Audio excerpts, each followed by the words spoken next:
Good morning, welcome back to Breakfast Television.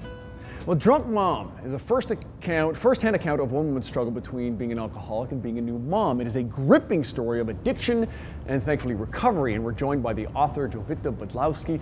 Jowita, there's so many questions that come out of this book, and we'll jump right to the hard stuff. How does a mother choose her addiction over her child? And then how do you reverse that? How do you straighten that up again? Sure. Very good question. Thank you. Because you use the word choose, which I'm really baffled by addiction. I wrote about it, of course, and it seems like I should be an expert on it, but I still remain baffled. So in a book, I described the relapse that I had. I've considered myself an alcoholic. I was sober for 3 years prior to my relapse, and the relapse occurred because we had some people over to celebrate the baby, and someone handed me a glass of champagne. I had a drink, and in that moment and right prior to it, I believed myself to be normal, just like everyone else, and I believed, I can have a drink, right. Possibly another one in the future. But because, something clicks in my brain as an addict, I don't understand the idea of stopping or having just one drink socially. So, that one drink didn't lead to 10 drinks immediately, but it gave me permission to have a drink in the future. Now, back to the choice ideas. The reason I wrote this book, because it was to show that addiction is such strong force that something like an overpowering love for my child, which I felt even before he was born, was no match for addiction. And there was a point where I no longer had no choices. Where it was almost, I was coming home and my feet would lead me to the liquor store, and people have said it's not like you walk into a bottle of vodka.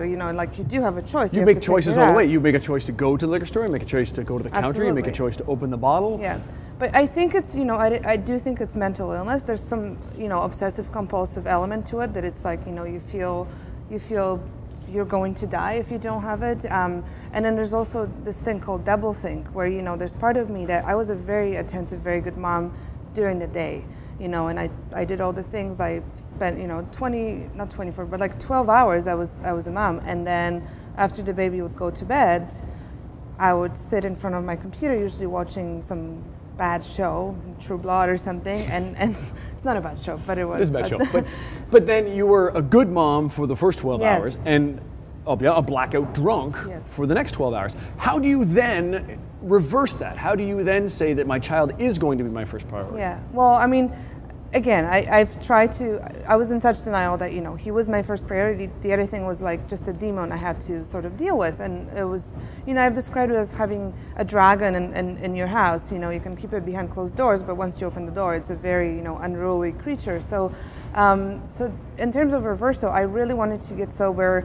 Maybe, right away I did, because I thought, this is crazy. You won't be able to control this. And I tried. I was sent to different addiction therapy groups. I went to rehab for the first time for a couple of weeks. But it was almost as if my heart wasn't in it. And then I got to the point where I suddenly had two choices, and one was to get sober, and the second one was to remove myself. And you can interpret that as you want, because I understood that I was harming my family, and of course my child, my partner, who was around the whole time. That's who picked up all the slack, my sister.